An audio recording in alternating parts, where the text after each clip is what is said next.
오랫동안 못 봤는데 어쨌든 반갑습니다. 자, 저는 평일에는 일을 하고 여기저기 이 집 저 집 다니면서 일을 하고 있는데, 제가 요즘 느끼는 바는 가는 집집마다 대부분 교회를 다 다니시는 분들이에요. 그래서 어느 집에 가보면 일을 시키면서, 일을 주문하면서 주님을 찾는 분들이 많아. 말하자면 이런 거예요. 넋두리처럼 아이고 주여 주여 주여 하시는 분들이 많아요.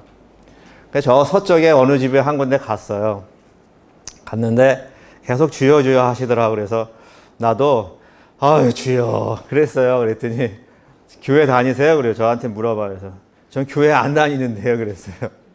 그리고 말았어요. 그리고서 일단은 견적을 보러 갔다가 나오고 그 다음날 이제 일을 했는데 굉장히 씁쓸한 그러한 어떤 대화와 결론이, 일은 다 마치고 돌아왔는데 굉장히 씁쓸했어요. 오면서. 근데 마침 미국에 있는 뉴욕에 있는 우리 친구 목사가 있는데 전화가 왔어요. 카톡으로. 무슨 어떻게 지내냐고. 그날이 금요일이야, 금요일. 금요일인데 뭐하고 지내냐고. 그래서 쭉 얘기를 하다가 자기 아들이 이제 목사 안수를 받았다고 하는 그런 이야기를 하면서 쭉 하면서 저한테 그래요. 그럼 지금 어떻게 지내냐고. 그래서 그냥 가정 예배 드리고 그렇게 있다. 그랬더니 그러니까 어떤 교회 목회를 하지 않겠냐 나한테 물어보더라고. 그래서 안 한다고 그랬어요. 아주 자신 있게 크게 교회 목회는 하지 않겠다고. 그러면서 방금 전에 있었던 이야기를 쭉 해줬어요. 무슨 이야기냐면, 저는 그렇게 생각을 해요. 우리가 예수 믿는다는 것, 교회 다닌다는 것, 신앙생활 한다는 것 좀 달라야 된다라는 생각을 많이 하거든요. 조금 달라야 돼요. 예수 믿는 사람이지만 다른 모습이 있어야 된다는 거죠. 어디랑? 저 세상 사람들이랑. 또 우리 선한이웃교회 말고 또 다른 교회 있잖아요. 그죠? 뭐 여기 가다 보면 뭐 푸른 초장교회도 있고 무슨 빅토리 교회도 있고 뭐 쭉 있잖아요. 좀 달라야 되지 않겠냐는 얘기예요. A교회와 B교회가 좀 다른 모습으로, 다른 퀄리티의 신앙의 모습이 있어야 되지 않겠느냐라는 얘기예요.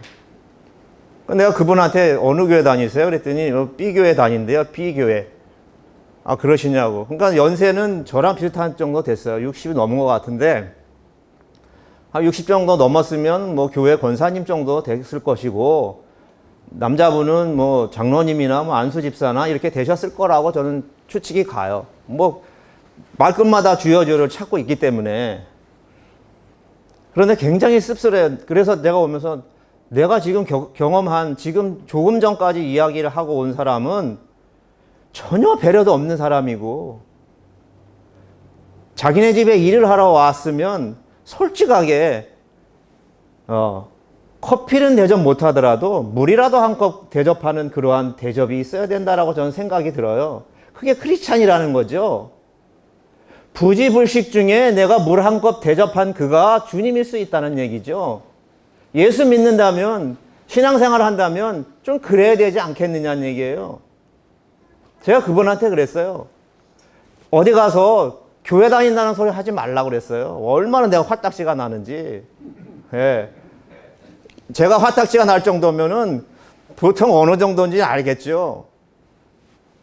교회 다닌다는 소리 하지 마시라고 제가 그랬어요. 그 사람이 제가 누군지는 모르지만, 그냥 일하러 온 사람이라고 생각하겠지만, 교회, 내가 예수를 믿는다라고 하는 표현은 그래도 세상 사람들과 좀 다른 그런 모습이 있어야 되지 않겠느냐라는 말씀을 드리고 싶은 거예요. 이러다 보니까 만나는 사람들이, 또 그리고 교회를 다닌다고 하시는 분들이 교회는 다닐지언정 예수 믿는 어떤 모습은 있지 않다라는 생각이 많이 드는 거예요. 정말 저분이 예수 믿는 사람 맞을까? 정말 예수 믿는다면 저렇게 행동할까? 또 한 가지 실질적인 예를, 제가 손가락이 2년 전에 잘렸잖아요. 2년 전에 잘렸잖아요. 손가락이 잘렸는데 저 맹게레이가 아니라 남쪽에서 뭐 닥트를 뭐 해달라고 해요. 어떤 스시집에서. 그러니까 손가락이 어제 잘려가지고 수술을 하고 봉합을 하고 나와갖고 있는데 연락이 온 거예요. 그때가 12월 24일, 25일 그때 될 때쯤이에요. 그래가지고 손가락이 잘린 그런 상태에서 23일 날 수소문을 해가지고서 닥트를 만들어가지고 갔어요. 준이랑 같이 가서 설치를 하고 있는데 자기 남편이 생일인 것 같아. 그러면서 하는 얘기가 자기 교회 목사님하고 통화를 하는 거예요. 목사님, 오늘 지금 우리 저기 숍에 공사가 있는데 좀 늦어질 것 같아요. 계속 그러는 거예요. 그러면서 그때가 24일 그쯤 됐으니까 덥잖아요. 스시집이에요. 냉장고에 음료수가 꽉 차 있어요. 물 한 병을 주지 않더라고. 내가 속에서 막 불이 올라오는데 지금 자기는 내가 누군지 모르는 거잖아요. 어쨌든 인부니까 와서 일을 하고 있는데 자기 목사하고 자기 남편 생일을 위해서 지금 부킹을 하고 있는 거예요. 지금 시간이 늦어지고 어쩌고 하고 있는 거예요. 그래서 내가 속으로 야, 너만 목사냐? 나도 목사다라고 하고 싶은 마음이 있었는데 제가 하고 싶은 이야기는 저한테 물을 대접하라는 의미가 아니고 자, 내가 일하는 그 사람이 예수 믿지 않는 사람이야. 지금 이 사람은 자기 교회의 목사님하고 부킹을 하려고 얘기를 하고 있는 중이에요. 그럼 자기는 물을 마시고 있으면서 일하는 인부는 물 한 컵 대접을 하지 않는다는 얘기예요.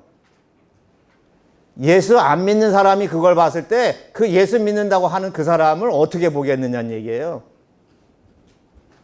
속이 너무 아픈 거예요. 그래서 꾹꾹 참고서 설치를 하고 왔어요. 왔는데 그 다음 날인가 전화가 왔어요. 그 쇼핑센터 안에 매니저가 있는데, 프로퍼티 매니저가 있는데, 거기 그 환풍기를 설치하려면 라이센스 있는 사람이 설치를 해야 되는데 라이센스 있냐는 거예요. 정기 라이센스가 있어야 그걸 설치를 할 수 있대요.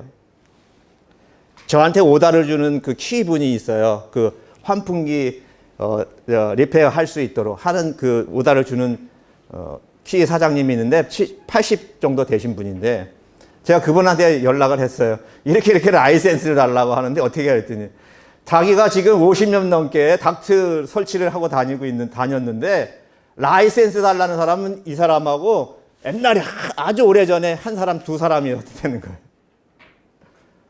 닥트 설치하는데 라이센스가 필요 없는 거예요, 사실은. 근데 거기서 그렇게 요청을 한다는데. 그래서 제가 전화를 했어요. 라이센스 없다 그랬어요. 내가 열이 받아갖고. 라이센스 없어요. 그랬더니 어떻게 했으면 좋겠니? 그래서 그럼 사장님은 어떻게 했으면 좋겠어요? 내가 그랬어요. 했더니 자기가 생각하기에는 뛰어갔으면 좋겠대요. 알았다고. 제가 자재비 한 2,000불 정도 들어갔거든요. 준이한테 야 가자. 그러고 뛰어왔어요. 그날이 24일 날, 25일 날이에요. 제가 말씀드리고 싶은 그거예요. 예수 믿는다는 모습이 내 삶을 통해서, 내 행동을 통해서 누군가에게 비춰졌을 때, 아, 저 사람이 믿는 예수 나도 좀 믿고 싶다. 저 사람이 하는 그 모습, 저 사람이 가지고 있는 그 신앙, 나도 좀 닮고 싶고, 나도 따르고 싶다라는 어떤 마음을 들게끔 만들어야 복음이 증거될 거 아니에요. 근데 지금 보면 그런 모습은 전혀 있지 않다는 얘기죠. 그냥 모습만 종교인으로 가방 들고 왔다 갔다 하는 거예요. 나 아무개교회 뭔데 라고 한다는 얘기죠. 하다못해 목사도 역시 그럴 수도 있다는 얘기예요. 저도 마찬가지도 그렇게 할 수 있어요. 제가 그걸 보면서 너무 안타까운 거예요. 그런 어떤 모습들이 보여지는 이 세계가 오늘 창세기 1장 2절에 있는 말씀과 같다라는 생각이 많이 들었어요. 여기 오늘 말씀해 보니까 한글 성경, 이 쉬운 성경에 보니까 아주 재밌게 제대로 잘 기록이 되어 있는데, 그 땅은 지금처럼 짜임새 있는 모습이 아니었고 생물 하나 없이 텅 비어 있었습니다. 어둠이 깊은 바다를 덮고 있었다. 그렇게 표현을 기록을 하고 있는데 제가 가지고 있는 성경은 흑암이 깊음 위에 있고 어둠이 깊음 속에 공허한 그러한 땅이었었다라는 거죠. 근데 실질적으로 우리가 살아가고 있는 이 지구촌, 우리가 몸담고 있는 이 교회 안은 흑암이 깊음 속에 있고 공허함이 가득한 곳으로 전락해버리고 말았다는 거죠. 그러니까 그곳에서 신앙생활을 하고 그곳에서 예수를 믿고 있는 저와 여러분마저도 하나님이 천지를 창조하는 그때와 같이 아직 세상이 만들어지기 전에 그 모습 그대로가 다시 이렇게 돌아가지 않았느냐라는 생각이 많이 드는 거예요. 너무 흑암이 깊음 속에 있는 거예요. 진리도 없고 정의도 없고 바르게 생각하는 것도 없이 그냥 자기 소견에 옳은 대로 그냥 삶을 살아가는 그런 모습들이 교회 안에 그리고 이 지구촌 안에 있다라는 얘기죠. 더 확대하면 지금 우리가 살아가고 있는 이 지구촌에는 정말 흑암이 가득한 전쟁과 기근과 뭐 지진과 해일과 가뭄과 이런 것들로 가득 채워진 하나님의 사랑이 하나님의 은혜가 하나님의 공의가 강같이 하수같이 흐르는 그러한 모습이 우리가 찾아볼래야 찾아볼 수 없는, 교회가 크면 클수록 더 많은 악의 다툼과 더 많은 이기적인 그러한 모습들이 가득 채워져 있는 모습을 볼 때 하나님이 천지를 창조하시는 그때와 비슷하지 않느냐라는 생각을 하게 됐어요. 그래서 이사야서에 뭐라고 말씀하시는가 하면 소는 그 임자를 알고 나귀는 그 구유를 알건만은 이스라엘 백성들은 하나님을 알지 못한대요. 하나님을 찾지도 않는데요. 모습은 하나님을 찾는 자의 모습 같은데 그의 삶의 그 자체는 하나님을 찾지 않는, 소는 구유를 알고 자기가 어디에 소속이 되어 있는지를 분명히 알고 찾아가는데 나귀는 자기가 살아가고 있는 터가 어디인지를 알고 있는데 그 이스라엘 백성들은 하나님을 알지도 못하고 인정도 안 하는 그러한 모습을 가지고 있다라고 이사야의 말씀을 하고 있어요. 보면 그것이 오늘 우리의 모습이지 않겠느냐는 얘기예요. 우리 교회의 현실이지 않겠냐는 얘기예요. 하나님을 찾지 아니하는 백성, 하나님을 구하지 아니하는 백성, 하나님을 인정하지 아니하는 백성, 너희가 나를 인정하면 나도 너희를 인정하겠다 그랬는데 우리가 하나님을 인정하지 않기 때문에 하나님도 우리를 인정하지 않는 거예요. 그냥 내버려 두시는 거예요. 그래? 너 어디 한번 해봐라. 네가 하고 싶은 대로 해봐라. 예를 들면 이런 거예요. 로버트를 내가 만들었어요. 근데 어느 날 갑자기 로버트가 나 당신 싫어. 당신이 내 주인인 거 싫어. 나 혼자 가고 싶어. 그래서 나갔어요.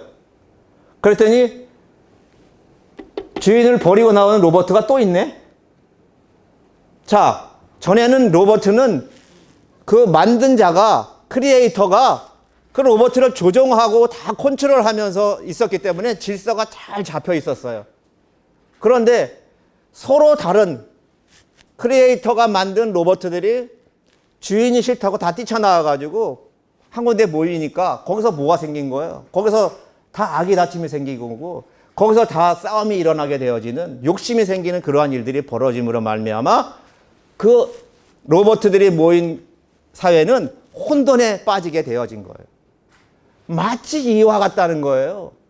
하나님을 찾는 자가 없고 하나님을 부르는 자가 없기 때문에 오늘 우리가 살아가고 있는 이 사회가 그렇게 공허하고 혼돈하고 흑암이 깊음 위에 있는 그러한 사회로, 그러한 공동체로, 그러한 교회로, 그러한 가정으로, 그러한 개인으로 바뀌어버리고 말았다는 얘기예요.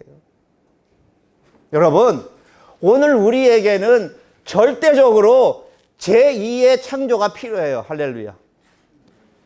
하나님이 지금 이 세상을 창조하실 때와 같이 저와 여러분에게는 제2의 창조의 시간이 지금 필요하다고요. 하나님이 내 인생에 개입할 수 있도록 하는 그러한 요청이 있어야 돼요. 하나님이 선한 이웃교회에 제2의 창조가 일어날 수 있도록 개입이 시작돼야 된다고요. 그렇지 아니하면 이 질서 잡히지 않았던 이 세계가 질서 잡힐 수가 없어요.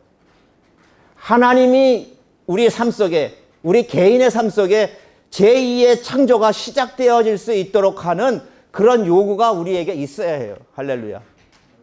그거 없이는 결단코 내 삶이, 그리고 내가 몸담고 있는 가정이, 내 교회가, 내 나라가 질서가 잡혀지지 않을 거라는 얘기예요. 여러분, 우리가 좀 더 나은 세상에서의 삶을 살기를 원하십니까? 제2의 창조가 일어날 수 있도록 저와 여러분이 하나님 앞에 기도해야 할 것이고, 하나님 앞에 요구해야 할 것이고, 하나님 앞에 메어 달려야 할 거예요. 뭐라고 성경은 말씀하시냐면 구하라 그러잖아요. 구하라. 찾으라 그러잖아요. 찾아야 돼요. 두드려라. 뭘 드려요? 아까 우리가 찬송했는데, 주님이 다스리는 나라, 주님이 임재하는 그러한 곳, 그런 것이 회복되어질 수 있도록 하는, 교회가 회복되어질 수 있도록 하기 위해서 우리가 노래하고 찬양했어요. 교회는 이 보이는 교회도 있지만 보이지 않는 내가 교회거든요. 하나님이 내 삶 속에 개입하셔서 나를 다시 창조해야 돼요. 그래야 회복될 수 있어요. 그래야 하나님이 나를 만드실 때의 그 모습 그대로 온전해지게 돼요. 그렇지 아니하면 자기 소견에 옳은 대로 가는 거예요. 사사기에 보니까 이스라엘 백성들이 다 자기 소견에 옳은 대로 삶을 살았대요. 그때에는 예견자도 없었고 선견자도 없었고 선지자도 없었어요. 더 나아가서 하나님도 없는 거죠. 그러니까 자기 멋대로 사는 거예요. 자기 멋대로. 자기가 행하고 싶은 대로 살았다는 얘기예요. 여러분, 내가 원하는 대로, 내가 바라는 대로, 내가 소망하는 대로 이루어지면 좋겠지요. 그러나 여러분이 원하는 대로, 내가 바라는 대로 이루어지고 소망이 내가 성립되어진다고 한다면 하나님은 책임지지 않아요. 여러분, 우리가 하나님께 내 삶의 결과를 떠넘길 수 있는 방법은 하나님이 내 인생에 개입하도록 만드는 거예요. 할렐루야. 그래야 내가 책임을 안 지죠. 하나님 당신이 책임지실 거 아니에요.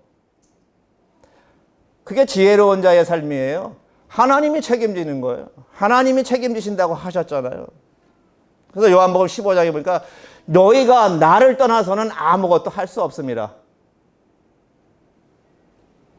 하나님이 개입하지 아니하고서는 너는 아무것도 할 수 없어. 네가 뭐 하는 것 같으지 웃기지 마. 네가 하는 것은 한계가 있어. 네가 축적한 분은 한계가 있어. 그러나 내가 주는 분은 네가 상상할 수 없을 만큼의 큰 것으로 내가 너에게 안겨줄 거야. 그래서 성경은 뭐라고 합니까? 주인의 상에서 떨어지는 부스러기만큼만 가져도 나는 만족합니다. 할렐루야. 하나님이 나에게 부어주시는 은혜와 하나님이 나에게 주시는 부와 하나님이 나에게 주시는 뭐 건강의 뭐 여러 가지 있잖아요.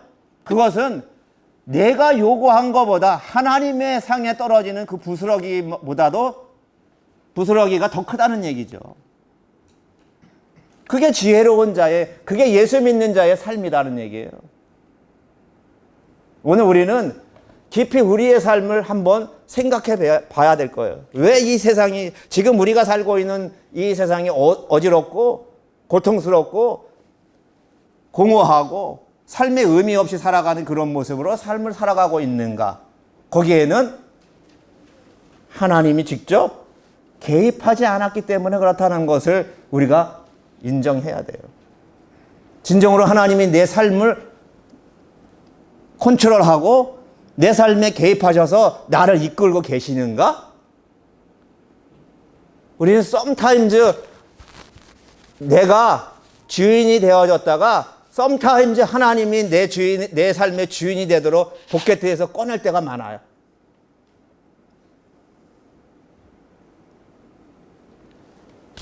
계속 주님을 이 포켓에 계속 넣고 계시다가 정말 위급한 상황이 도래하면 그때서 하나님을 쫙 꺼내가지고 하나님 좀 도와주세요. 그러잖아요. 솔직한 얘기로. 아닌가요? 늘 하나님 내 삶의 지인으로서 나를 온전히 컨트롤하고 사시나요? 저도 그렇지는 않아요. 썸타임요 주님 여기다 포켓에 넣어놓고 주님 잠깐 계세요. 아까 누구랑 아귀 다툼할 때 주님 여기 잠깐 계세요. 내가 좀 나갈게요. 그랬거든요. 주님이 내 삶을 온전히 컨트롤할 수 있도록 하는 삶을 살아가는 자. 그의 삶에 하나님께서 빛을 임하시게 하시고 그의 삶에 하나님께서 당신의 영을 부어주셔서 거기에 뭐가 잡히냐면 질서가 잡히게 되어지는 거예요. 그렇게 되면 어떤 현상이 나타나느냐? 자기 삶에 하나님이 찾아오셔서 하나님이 컨트롤하는 인생으로 살아간 대표적인 인물이 한 사람 있어요. 누굴까요? 구약 성경에 오늘 창세기 12장에 보니까 아브라함이라는 사람이 있네요. 아브라함은 갈대아 우르에 살던 사람인데 갑자기 하나님이 나타나셔서 너 본토 친척 아비 집을 떠나라. 내가 지시할 땅으로 가라. 그렇게 말씀하셔요. 그럴 때 아브라함은 네 알겠습니다. 그러면 가겠습니다. 그리고 개나리 보쯤을 지고 그 갈대아 우르에서 가나안 땅을 향해 갑니다. 결론이 어떻게 됐어요? 내가 복의 근원이 될 것이고 너의 자손이 하늘의 별과 같이 땅의 모래알 같이 가득할 것이다. 할렐루야. 자 보세요. 하나님이 개입한 인생은 결과가 이렇게 주어져요.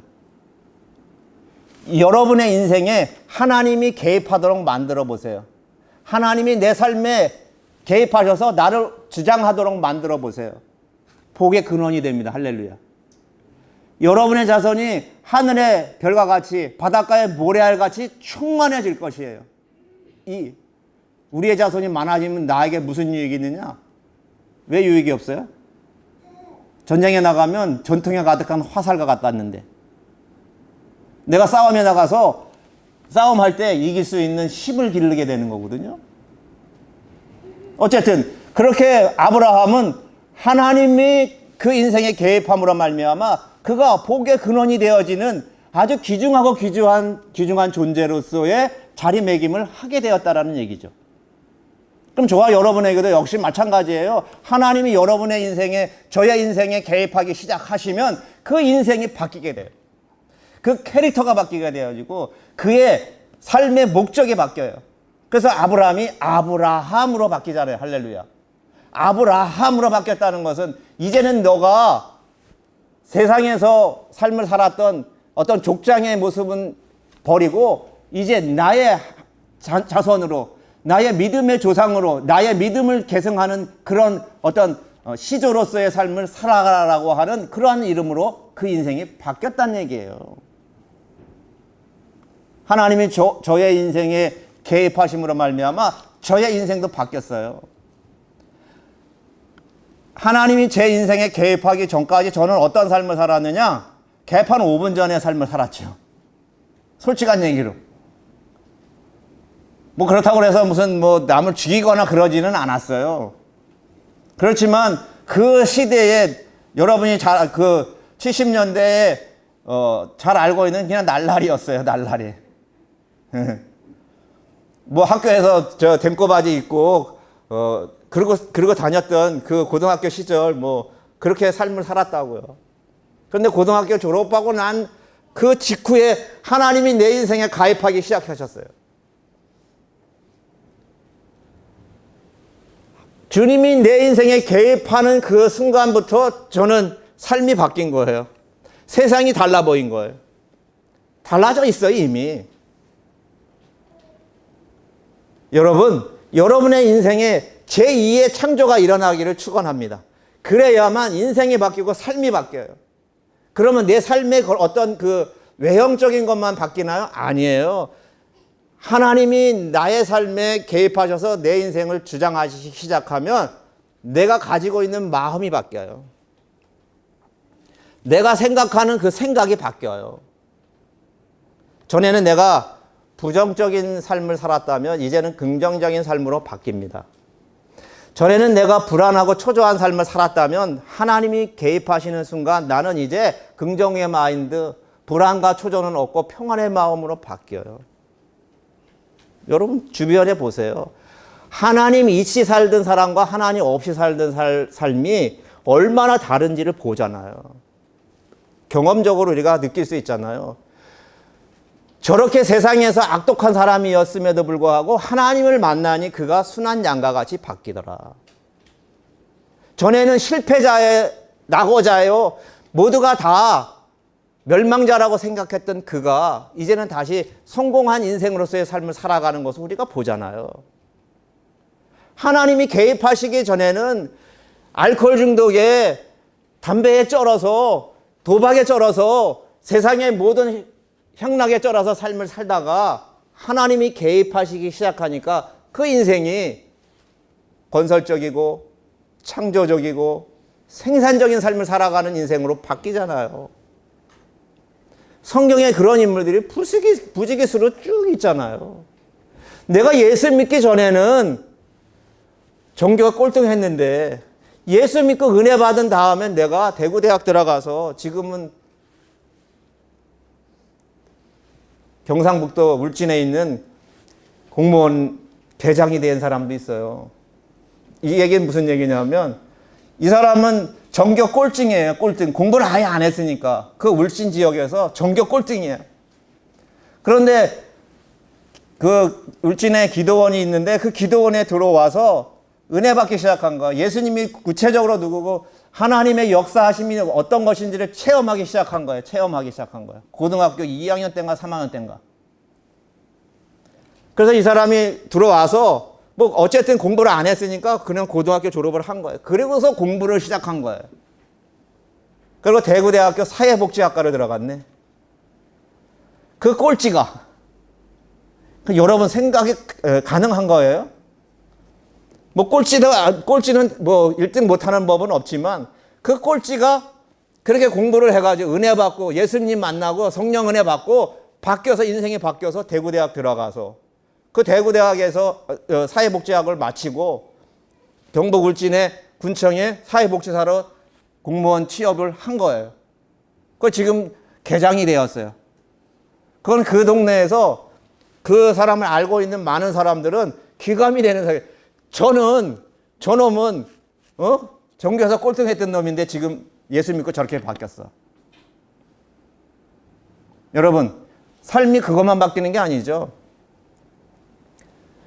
주님이 내 삶에 개입하셔서 제2의 창조가 일어나면 질병이 낫게 돼 있어요. 가지고 있는 마음의 병이 사라지게 돼 있어요. 왜냐하면 성령은 오늘 말씀해 보니까 3절에 보면 빛을 만들잖아요. 빛이 비침에 빛이 임하는 그러한 역사가 나타나게 되면 그 빛으로 인하여 질서가 잡히게 돼 있어요. 빛이 임함으로 말미암아 그곳에 생명이 들어가게 돼 있어요. 하나님의 영이 우리 속에 임재하게 되면 하나님의 생명이 우리 속에 들어오게 돼 있어요. 할렐루야. 그래서 질병이 낫는 거예요. 그래서 기적과 같은 역사가 나타나는 거예요. 그런데 하나님 편에서는 그게 기적이 아니고 그냥 자연적인 거예요. 원래 그렇게 돼야 된다는 거죠. 내가 질병 가운데 있었던 것은 내가 내 몸을 과소비하거나 아니면 나쁜 것을 집어넣거나 어떤 다른 것들이 침투해서 어우러진 거예요. 질서가 어우러진 거예요. 그래서 하나님의 영이 임함으로 말미암아 그 질서가 어우러진 것이 질서 정연하게 만들어지는데 그게 건강한 삶을 살아가게 되는 거예요. 할렐루야. 뭐 기적이 나타나서 그게 아니고 그냥 당연한 거예요. 그거는. 여러분 성령 은혜 받고 치료받은 사람들 많이 있잖아요. 마음의 치료받고 육신의 질병받고 정신의 질병을 다 받잖아요. 그렇게 나타난다는 얘기죠. 그것뿐인가요? 어떤 관계성도 회복되어지는 역사가 나타나요. 사람의 마음을 움직이는 분은 하나님이시잖아요. 할렐루야. 관계를 회복시키시는 분도 하나님이에요. 관계를 어그러뜨리게 만드는 것은 우리가 만들지만 관계를 회복하게 하는 것은 하나님이 하셔요. 사울의 마음을 바로의 마음을 바꾸게 하시는 이가 누구예요? 하나님이잖아요. 바로의 마음을 간팍하게도 하시고 바로의 마음을 유순하게도 만드시는 이는 누구예요? 하나님이라고. 여러분의 인간관계가 단절되었어요. 하나님의 영이 그 속에 임재하게 만들어 보세요. 하나님이 내 삶의 제2의 창조가 이루어지도록 만들어 보세요. 그 관계가 회복됩니다. 여러분, 부부관계가 소원합니까? 하나님이 하나님이 그 상대방 속에 제2의 창조가 이루어지도록 해보세요. 그 관계는 온전한 관계로 회복되어지게 돼 있어요. 뭐 인간적인 방법으로 술 한잔 먹고 그거는 일시적인 건 해결될 수 있지만 계속 지속적이지 않아요. 하나님은 줬다 뺏는 분이 아닙니다. 인간은 줬다 뺐잖아요. 그죠? 하나님은 주셨다가 뺏으시는 분이 아니에요. 하나님이 우리에게 은혜를 주시는 것은 계속 주시는 거예요. 킵고잉 하는 거예요. 그런데 우리가 그 킵고잉 하는 것을 잃어버릴 수가 있어요. 어떻게 잃어버리냐? 등 따시고 배부르면 잃어버려요. 조심하세요.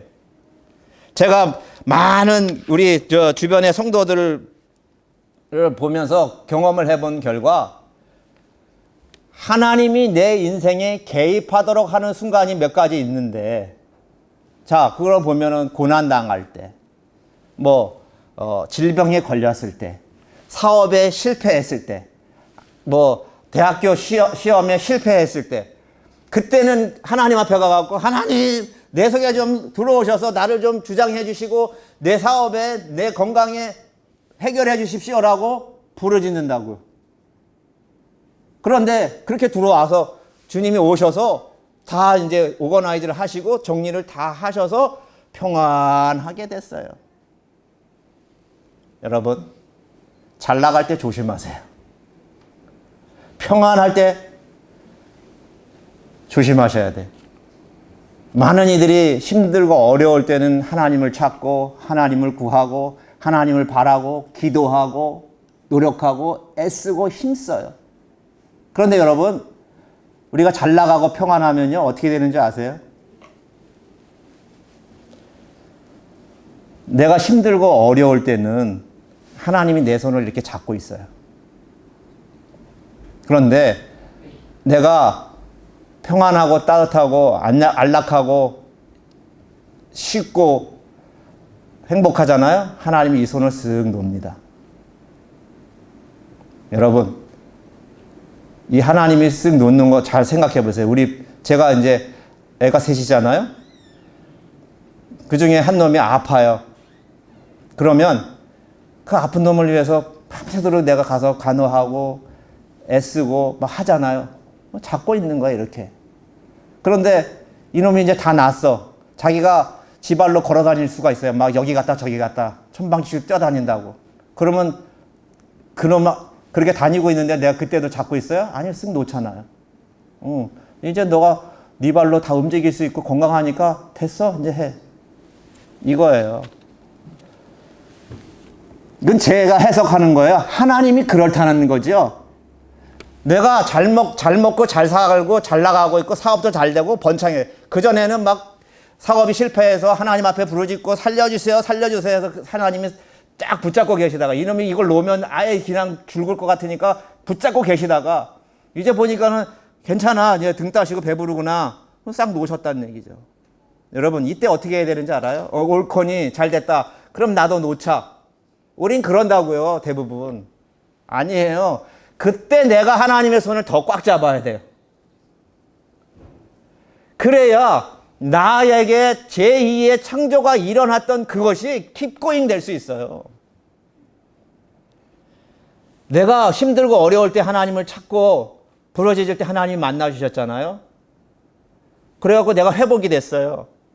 그 회복된 시간이 한 2, 3년 지나면 다시 원상으로 복귀할 수 있어요. 왜? 하나님이 오셨거든.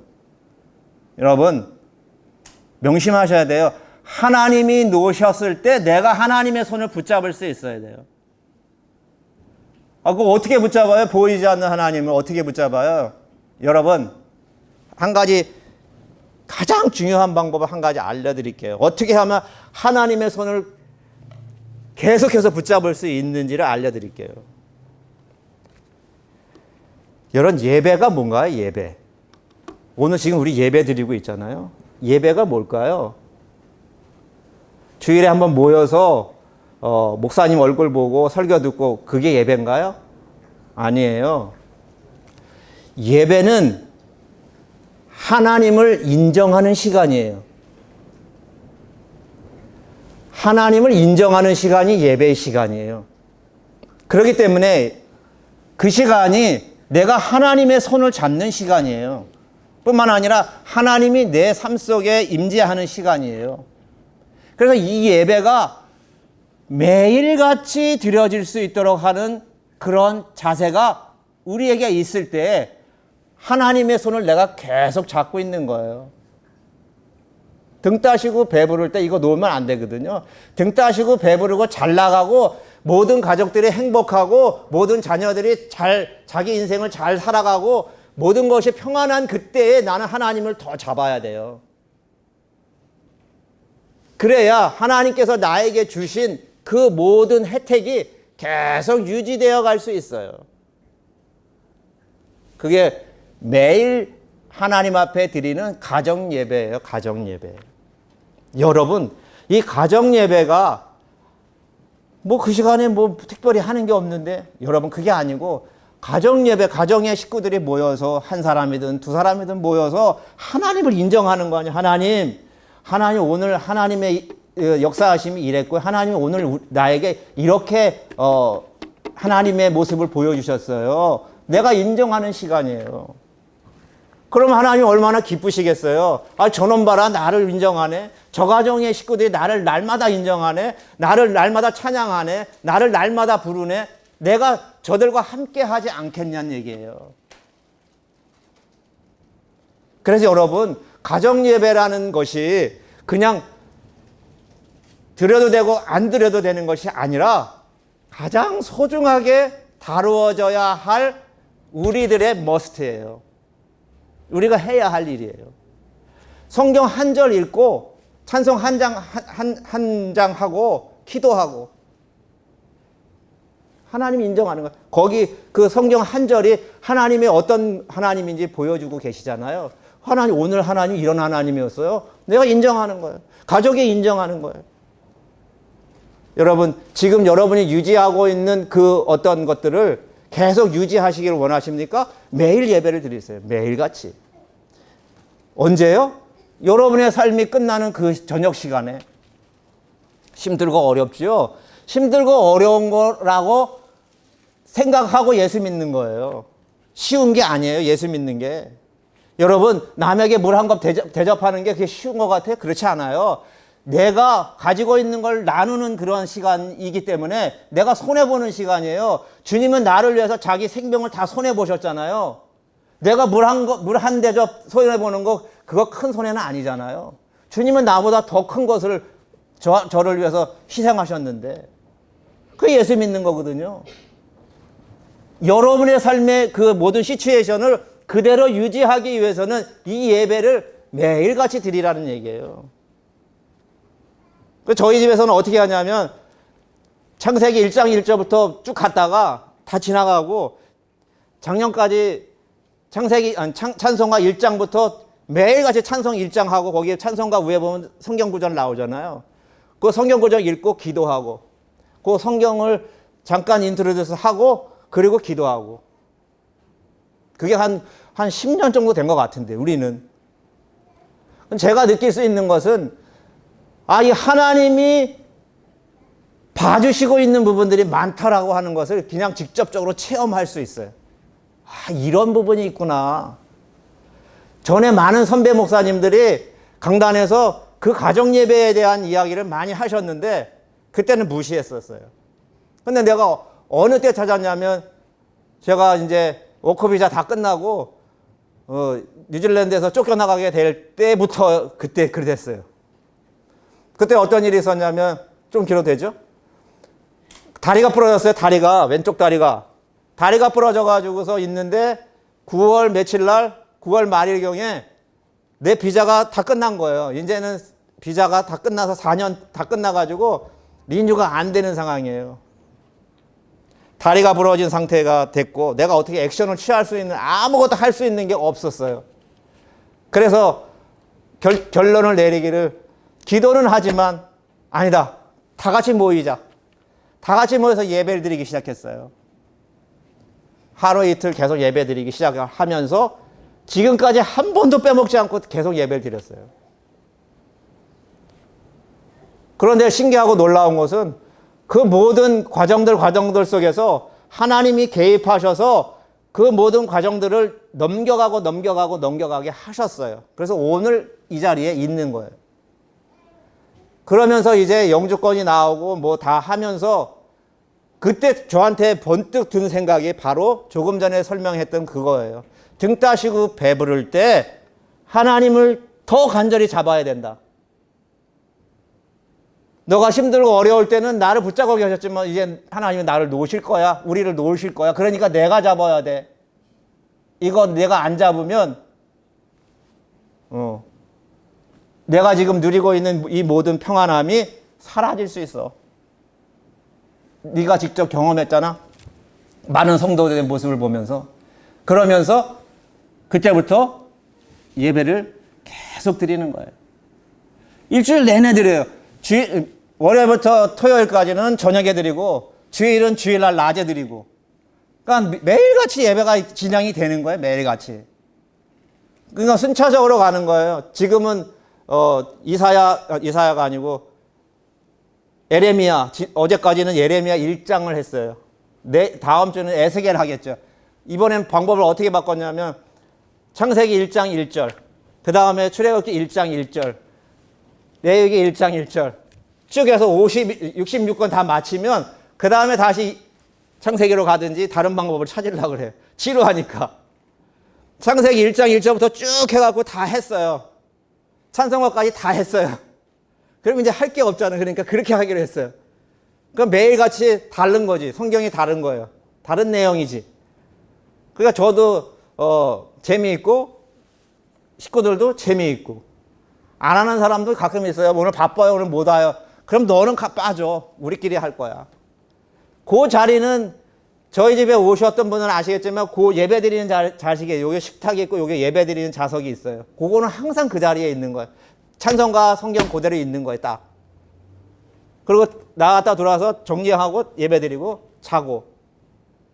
하나님이 봐주시는 거예요. 자, 하나님이 우리의 인생을 질서 잡도록 만들기 위해서는 예배가 내 삶 속에 습관처럼 되어져 있어야 돼요. 그러나 그 습관은 내가 하나님을 의식하는 습관이어야 돼요. 그러나 난 마지못해서 내가 가는 그런 습관이 아니고 의식하는 예배의 시간이 되어야 돼요. 이 시간에 하나님께서 나에게 말씀하실 거야. 이 시간에 내 삶을, 하루의 삶을 정리하고 내가 하나님 앞에 올려드리는 시간이야. 그리고 하나님이 나한테 말씀해 주시는 시간이야. 그렇게 하는 그런 삶이 있을 때 우리의 인생에 제2의 창조가 일어나게 돼요.